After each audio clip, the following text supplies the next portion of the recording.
आई के धारावाही चालक में 1 एम्पीयर की धारा प्रवाहित हो रही है, तो 2 न्यूटन प्रति एम्पीयर मीटर के चुंबकीय क्षेत्र में रखा गया। तो धारावाही चालक पर बल की गणना कर, वो भी क्षेत्र के लंबवत हो, समांतर हो और 60 हर्ट्ज के कोण पे हो। तो सबसे पहले विज्ञान में यदि आप लोग सवाल लगाना चाहते हैं बच्चों, तो ये याद रखिए, आपको पहचान होनी चाहिए कि कौन चीज क्या दिया है। जैसे दिया है 1 मीटर लंबाई, तो आपकी लंबाई 1 मीटर आ गई, चालक की लंबाई 1 मीटर, और धारा यानी धारा आई का मान भी आपका दे दिया बच्चों 1 एम्पियर, 1 एम्पियर हो गया। और चुंबकीय क्षेत्र की तीव्रता B बराबर आपका दिया है 2 न्यूटन प्रति एम्पियर इंटू मीटर, ये आपका दिया है। तो नंबर 1 पे यदि थीटा बराबर 90 अंश तो लगने वाले बल का सूत्र जो होता है आइडियल साइन थीटा। क्या होता है बच्चों? Ideal sine theta. आई 1 हो गया, बी आपका कितना दिया है बेटा 2, ये लंबाई 1 इंटू साइन 90 अंश, इसका भी मान 1 भी हो जाएगा, 2 1 का 2 न्यूटन। ये पहला आंसर हो गया। दूसरा आंसर देखिए, जब थीटा इक्वल टू 0 अंश हो, समांतर पे 0 अंश, तो साइन 0 अंश का मान 0 हो जाएगा। तो यह बराबर जब आइडियल साइन थीटा लिखेंगे बच्चों, आइडियल साइन थीटा, तो साइन 0 अंश की वजह से ये पूरा क्या हो जाएगा, साइन 0 अंश की वजह से ये पूरा 0 हो जाएगा। अब नंबर 3 आप देख लीजिए, नंबर 3 के लिए तीसरा प्रश्न क्या कर रहा है बच्चों, यहाँ 0 अंश था, 0 हो गया।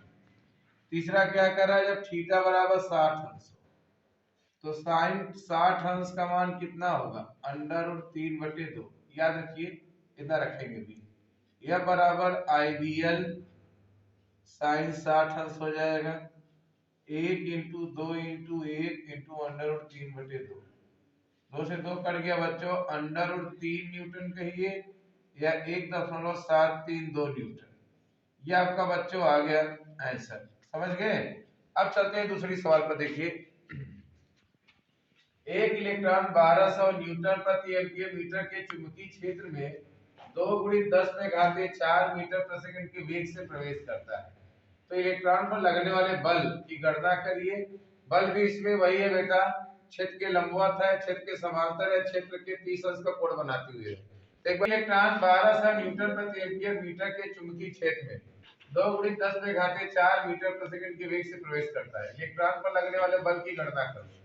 तो बच्चों के पास क्या क्या है, पहले बी दिया है, चुंबकीय क्षेत्र हमारे पास 1200 न्यूटन प्रति एम्पीयर मीटर हो गया, और वेग हमारे पास कितना है बच्चों, 2 × 10⁴ मीटर प्रति सेकंड के वेग से प्रवेश करता है। तो एक इलेक्ट्रॉन का जो आवेश होता है 1.6 × 10⁻⁻19 कूलाम। इसको आप लोग याद रखे रहिए, क्योंकि देखो दिया गया है एक इलेक्ट्रॉन ना, याद रखे रहिए, दिया रहेगा तो अच्छी बात है, नहीं कोई बात ही नहीं। अब नंबर 1, जब थीटा बराबर लंबवत हो यानी 90 अंश हो ना बच्चों, तो अब बल का यानी इसके लिए कौन सा बल होता है, लॉरेंज बल।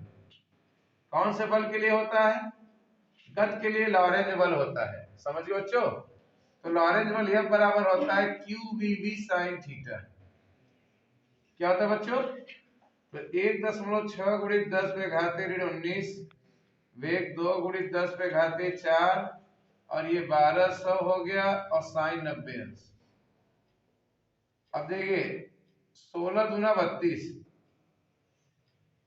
इंटू 12 है, ये है इंटू 10⁻19 में से 4 और 2 6 घटेगा, तो 13 इंटू 90 का मान है।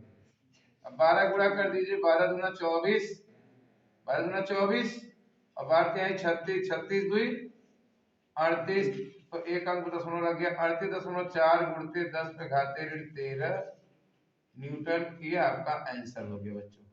दूसरे ऑप्शन में आते हैं, दूसरा ऑप्शन कह रहा है समांतर।